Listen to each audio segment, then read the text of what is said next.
नमस्ते सर्वांना. आज रव्यापासून छान असा स्नॅक्स बनवणार आहे. तर पॅन घेतला आहे, 2 चमचे थोडंसं तेल टाकलं आहे मी आणि 1 वाटी बारीक रवा घेतला आहे. थोडासा आपल्याला परतून घ्यायचा आहे, चांगला जळून द्यायचं नाही, हलवीत राहा. आणि इकडं पाणी ठेवलं आहे. तर इथं पालक टाकली मी उकळायला. अर्धी पालक घेतली, अर्धी गड्डी धुवून ते उकळून घ्यायची आपल्याला. तर हा रवा आपला बघा असा भाजून घ्यायचा आहे, छान खूप लाल करायचा नाही आहे. मीडियम गॅसवरच आपल्याला स्लोमध्ये चांगला परतू घ्यायचा आहे. तर पालक पण झाली आपली इकडं. हा रवा झालेला काढून घ्यायचा एक प्लेटमध्ये आणि इकडं पालक पण झालेली. तर 2 मिरच्या टाकायच्यात आपल्याला त्याच्यात आणि मिक्सरमधून काढून घ्यायचं आहे. पुन्हा पॅन ठेवायचं आहे, थोडंसं तेल टाकून जी आपण मिक्सरमधली काढलेली पालक द्यायची टाकून आणि थोडंसं पाणी. तर इथं मी मीठ टाकलं आहे, थोडीशी साखर पण टाकली 1 चमचा आणि 1 चमचा मीठ.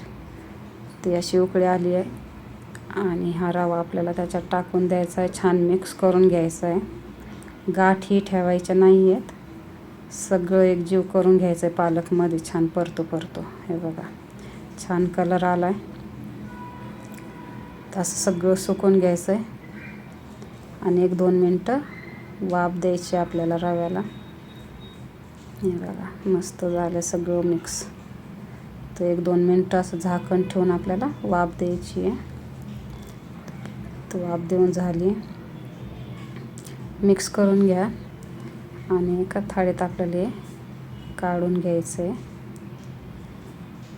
हे बघा सगळं असं काढून घ्या. गरम आहे तर हे मिक्स करायचं आपल्याला. थोडंसं याच्यात खूप थोडासा खायचा सोडा टाकायचा, किंचित टाकायचा आहे थोडासा. आणि थोडंसं गार पाण्याने आपल्याला हाताला लावून मिक्स करायचं, कारण थोडंसं कोमट आहे असं. तर सोड्यावरती थोडंसं पाणी टाकून घेतलं ना, मिक्स होऊन जाईल सगळीकडं.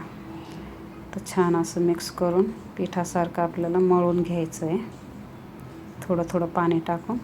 हे बघा असं खूप पातळ होईन इतकं पाणी नाही, फक्त असं आपल्याला सगळं मिक्स करायचं काढून सोडा टाकलेला आहे.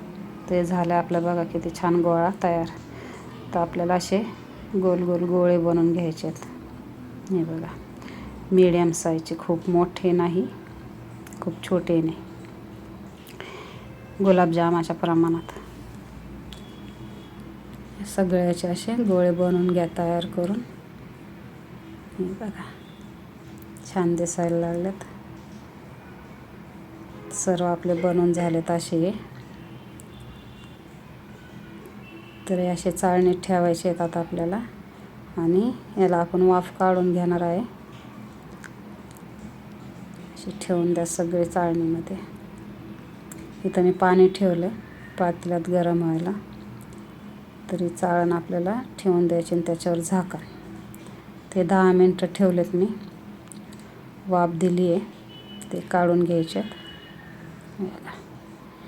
सगळे असे काढून घ्या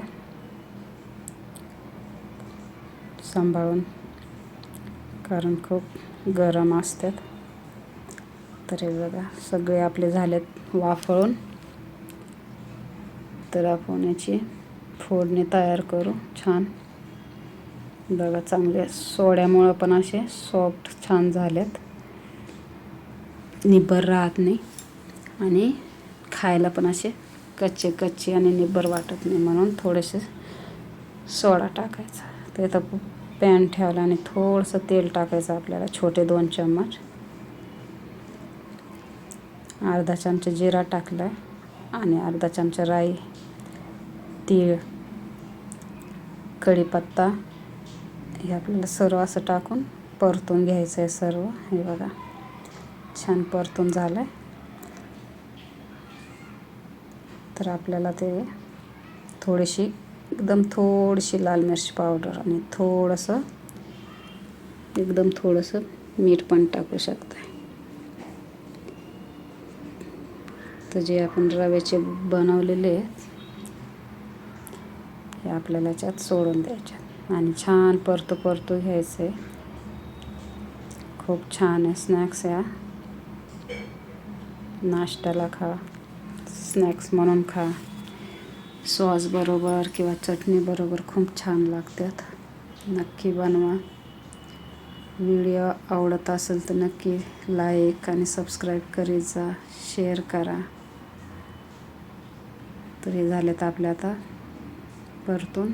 थोडंसं मीठ टाकलं मी. बघा किती छान दिसायला लागलेत बघा. पालक टाकून पण छान लागतात. पौष्टिक आहे, लहान मुलांसाठी पण छान आहे. तशी पालक खायला कंटाळ करतात, तर अशा पद्धतीने खाऊ घाला तर खातील मुलंही. खूप छान झालेत, सॉफ्ट पण झालेत एकदम छान. ते आता आपले तयार झालेले आहेत. हे बघा चांगले स्लो याच्यावरच थोडेसे परतू घ्यायचे आपल्याला. ते झालेत. मी प्लेटमध्ये काढते. बघा छान कलर आला आहे, छान दिसतात. तर तुम्ही ट्राय करा नक्की आणि माझ्या व्हिडिओला सबस्क्राईब करीत जा, शेअर करत जा, लाईक करा. मी तुम्हाला दाखवते बघा कसे सॉफ्ट झालेत, गुलाबजामसारखेच. तर खूप छान रेसिपी आहे, जास्त मेहनत नाही.